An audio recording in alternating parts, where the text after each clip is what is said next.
Ma maman se meurt. Je vous en supplie, monsieur, faites quelque chose.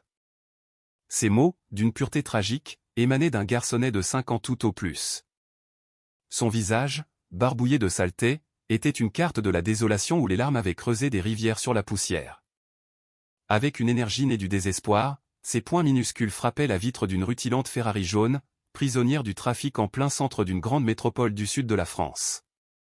L'homme au volant, Lucas Dubois, dont la richesse lui avait appris à construire une forteresse d'indifférence face aux sollicitations de la rue, daigna lever la tête.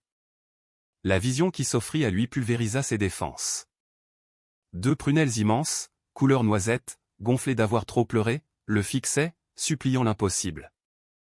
Cet enfant n'était pas comme les autres. Il ne voulait ni argent, ni nourriture. Sa demande était d'une valeur incommensurable. Il voulait qu'on lui rende sa mère. Ce jour-là, ignorant les rouages du destin, ils allaient tous deux faire l'expérience que les miracles se produisent, particulièrement quand le hasard fait se croiser deux âmes en peine.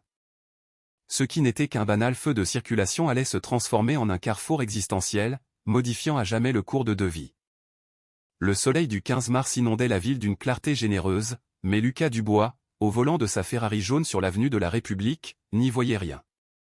Son esprit naviguait dans l'océan abstrait des bilans financiers, des clauses contractuelles et des stratégies de développement. À 34 ans, Lucas régnait sur un empire de la restauration, une chaîne de 47 établissements gastronomiques disséminés à travers le pays.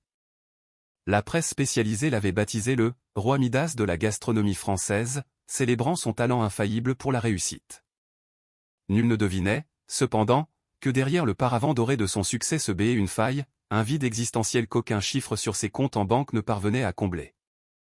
Il résidait, seul, dans un pantouse luxueux d'un quartier huppé, un nid d'aigle de verre et de chrome surplombant une ville dont il possédait une partie sans en partager l'âme. Ses journées s'égrenaient, monotones et frénétiques, rythmées par les réunions, les repas d'affaires et les longues nuits solitaires passées à analyser des tableaux de chiffres. La famille était pour lui un concept lointain. Ses parents avaient péri dans le crash de leur avion privé lorsqu'il avait 22 ans, lui léguant une fortune qu'il avait, par un labeur incessant, multiplié par 100. Le triomphe, cependant, avait un goût amer, celui de la solitude absolue. Le feu tricolore vira à l'écarlate, stoppant net la course de son véhicule. Lucas consulta sa montre de luxe, se demandant s'il serait ponctuel à sa réunion de 10 heures avec des investisseurs. C'est alors que des coups sourds et pressés contre sa portière le firent sursauter. Il tourna la tête, une vague d'irritation le submergeant, prêt à repousser un vendeur ou un laveur de pare-brise importun. Mais la vision qui l'attendait figea le sang dans ses veines. Un tout jeune enfant, pas plus de 5 ans, tambourinait contre la carrosserie. Son visage bruni était un tableau de misère, maculé de terre et de larmes. Ses grands yeux marrons étaient deux puits de désespoir. Un t-shirt rouge élimé, trop large, flottait sur son corps chétif, complété par un pantalon noir percé aux genoux et des baskets usées jusqu'à la corde, privées de leurs lacets. Dans sa main droite, il serrait un petit bolide en plastique bleu, décoloré par le temps et les jeux. Mais c'est son regard qui poignarda Lucas. Ce n'était pas l'expression résignée d'un enfant des rues. C'était une angoisse pure, une terreur primale, le regard de celui qui voit s'éteindre son unique lumière. « Monsieur, monsieur, je vous en prie. » Sa voix se brisait, hachée par les sanglots. « Ma maman se meurt. Aidez-moi, je vous en supplie, aidez-moi. » Les larmes dévalaient ses joues, nettoyant des chemins sur sa peau sale. Son petit corps était secoué de tremblements incontrôlables, non pas à cause d'une brise fraîche, mais d'une peur viscérale. Lucas sentit une fissure se propager dans sa cage thoracique. Des années durant, il avait méticuleusement blindé son cœur, se réfugiant dans le travail pour anesthésier la douleur de son isolement. Il avait maîtrisé l'art d'ignorer la détresse d'autrui. Mais ce garçon, par sa seule présence, venait de faire voler en éclats toutes ses armures. Était-ce la sincérité brute de son appel? Le miroir de sa propre solitude d'orphelin qu'il voyait dans ses yeux d'enfant? Ou simplement le réveil brutal de sa conscience endormie? Sans plus de cérémonie, il actionna la commande de la vitre électrique. Le brouhaha de la ville et une bouffée d'air chaud s'engouffrèrent dans l'habitacle. « Doucement, mon grand. »« Respire, » dit Lucas d'une voix qu'il voulait rassurante, en se penchant vers lui. « Quel est ton nom » Le garçonnet renifla et s'essuya le visage d'un revers de main.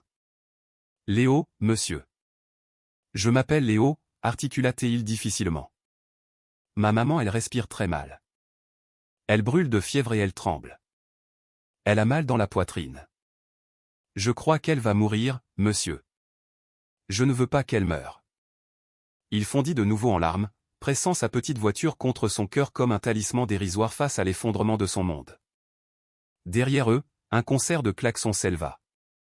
Le feu était vert. Lucas n'y prêta pas attention.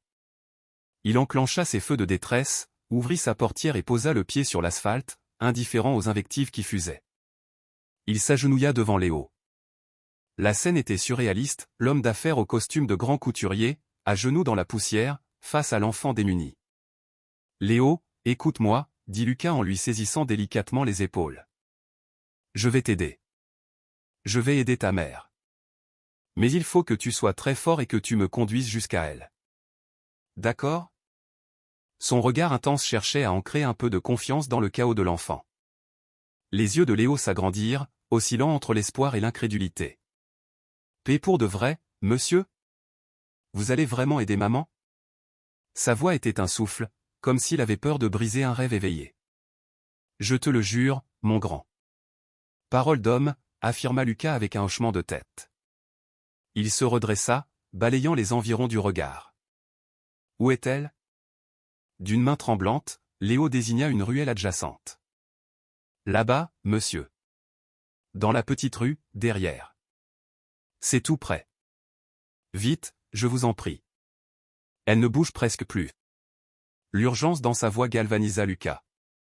Il fit demi-tour, gara sa Ferrari sur le trottoir, feu de détresse toujours actif, récupéra son téléphone et son portefeuille, puis verrouilla le véhicule. « Montre-moi le chemin, champion. On y va. » Léo détala, ses petites jambes courant de toute leur force, jetant des regards anxieux par-dessus son épaule pour vérifier que son sauveur était bien là. Ils fendirent la foule des passants, évitant les vendeurs de crêpes et de marrons chauds, pour s'enfoncer dans une ruelle sombre derrière l'avenue de la République, entre la rue de Gênes et la rue de Florence. L'atmosphère changea du tout au tout. L'opulence avait laissé place à la misère.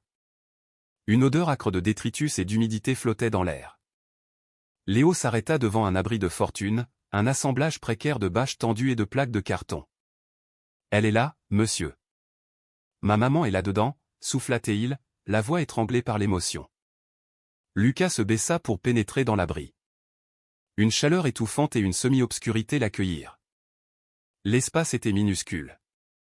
Au sol, un vieux matelas sale, quelques sacs plastiques, des bouteilles vides. C'est tout. Et sur ce matelas, enroulée dans une couverture élimée, une jeune femme gisait, immobile. Lucas s'agenouilla près d'elle. Son teint était cireux, son front perlé de sueur. Sa respiration était un râle, un sifflement rauque et douloureux. Elle portait un jean usé et un chemisier rose. Ses longs cheveux noirs, en désordre, lui collaient au visage. Elle ne devait pas avoir 30 ans, mais la souffrance lui en donnait 10 de plus. « Madame, vous m'entendez » Il lui toucha l'épaule. Elle ouvrit les yeux avec effort. Le même regard marron que celui de son fils. Elle peinait à le distinguer. « Qui êtes-vous » Sa voix n'était qu'un filet d'air. Une quinte de toux violente la secoua. Une toux qu'il reconnut instantanément. Celle de la pneumonie, celle qui avait emporté son propre père. « Maman, ce monsieur va t'aider, » dit Léo en se blottissant contre elle. « Je te l'avais dit que je trouverais quelqu'un. » La femme tourna un regard embué de larmes vers son fils. « Mon chéri, je t'avais dit de ne pas » Chaque mot était une épreuve. Lucas dégaina son téléphone et appela le service d'urgence. « Mon nom est Lucas Dubois. J'ai besoin d'une ambulance immédiatement. » Ruelle derrière l'avenue de la République, entre Gênes et Florence. Une femme d'environ 28 ans, en détresse respiratoire aiguë, forte fièvre. C'est une urgence absolue. Son ton était celui d'un homme qui n'a pas l'habitude qu'on lui refuse quoi que ce soit. En attendant, il détailla le visage de la jeune femme. Malgré l'épuisement et la maladie, une certaine noblesse s'en dégageait. « Quel est votre nom » demanda-t-il plus posément. Elle le dévisagea, la méfiance luttant contre le désespoir. « Chloé Lefebvre, articula-t-elle. « S'il vous plaît mon fils, si je n'y pensais même pas » la coupa-t-il. Vous irez bien. Les secours arrivent. Il enleva la veste de son costume et la posa sur elle. Elle grelottait malgré la chaleur ambiante. L'opérateur lui confirma une arrivée imminente des secours. Lucas raccrocha. Léo avait posé sa tête sur le bras de sa mère. « Tiens bon, maman. Les docteurs vont te guérir, répétait-il doucement. Lucas sentit sa gorge se nouer. « Depuis quand êtes-vous malade ?» demanda-t-il, sa main sur l'épaule de Chloé. Elle était brûlante. « Une semaine, » murmura Chloé. « Ça a commencé par une toux. Puis la fièvre. Maintenant je n'ai plus de souffle, une nouvelle quinte de toux la plia en deux. » Lucas vit avec horreur une trace de sang sur sa main. Pourquoi ne pas être allé à l'hôpital? La question lui échappa, et il en mesura aussitôt la bêtise. La réponse était dans le décor, dans leurs vêtements, dans leur dénuement. Je n'ai plus de droit à la sécurité sociale. J'ai perdu mon emploi il y a 6 mois. On a tout perdu. Chaque mot était un effort surhumain. Il ne me reste que mon fils. Je ne peux pas le laisser. Les larmes brouillèrent la vue de Lucas. Cette France de la précarité, il l'avait côtoyée sans jamais la voir. Il se préoccupait de marges bénéficiaires pendant que des mères et leurs enfants luttaient pour leur survie. Le hurlement des sirènes mit fin à ses réflexions. Il sortit et fit signe aux ambulanciers. Ils prirent le relais avec efficacité, diagnostiquant une pneumonie bactérienne sévère et une saturation en oxygène critique. Il faut l'emmener tout de suite, sinon elle ne tiendra pas, lança l'un d'eux. Léo s'agrippa à la jambe de Lucas. « Ma maman, elle va mourir ?» Sa petite voix tremblait. Lucas le prit dans ses bras. « Non, champion. Ta maman est une battante.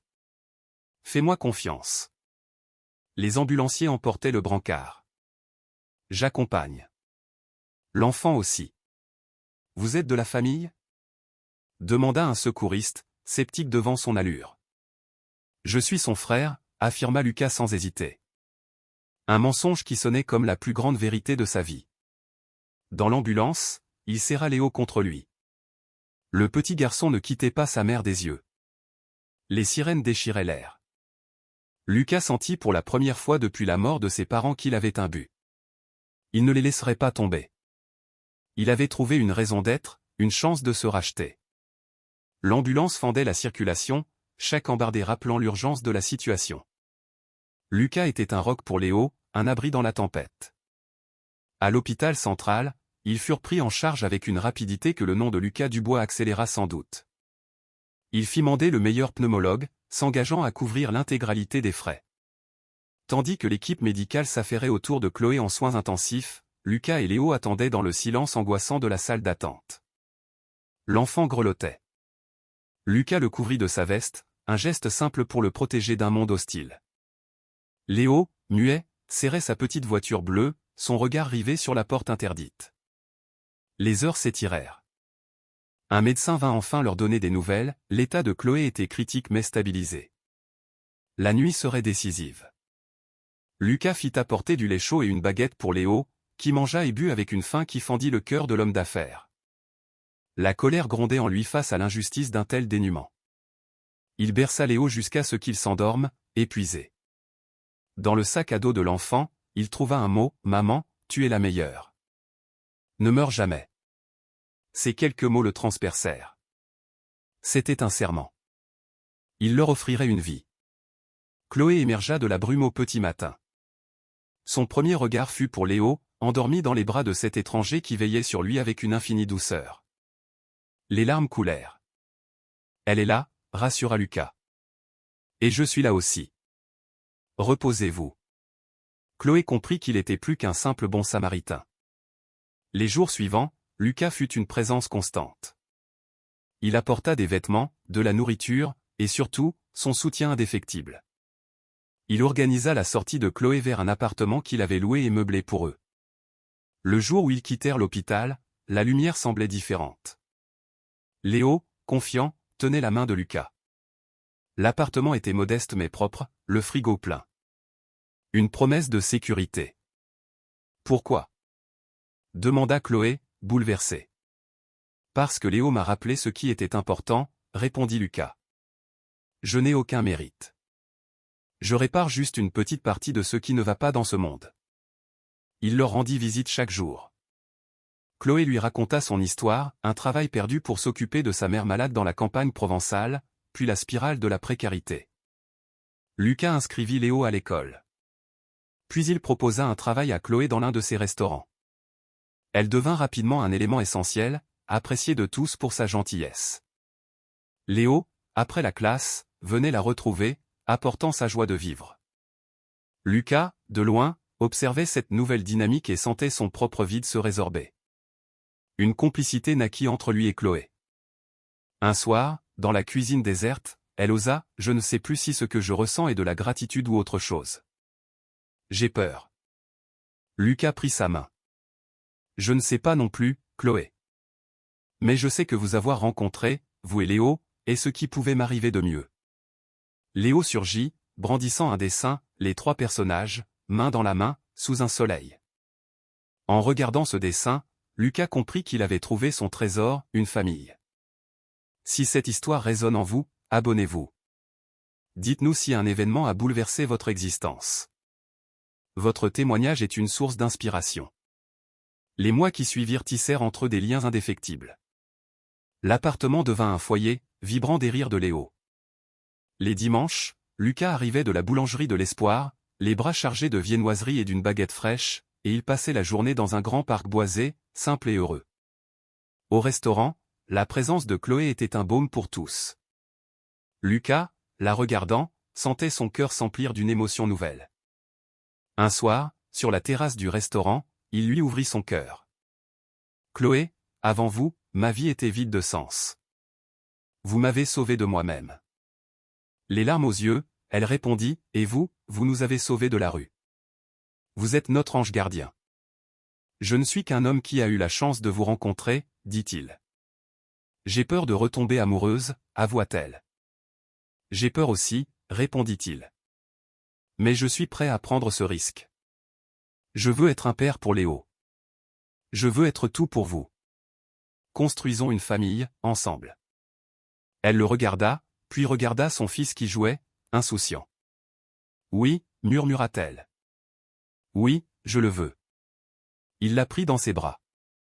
À cet instant, Léo accourut, les voyant enlacés et en larmes.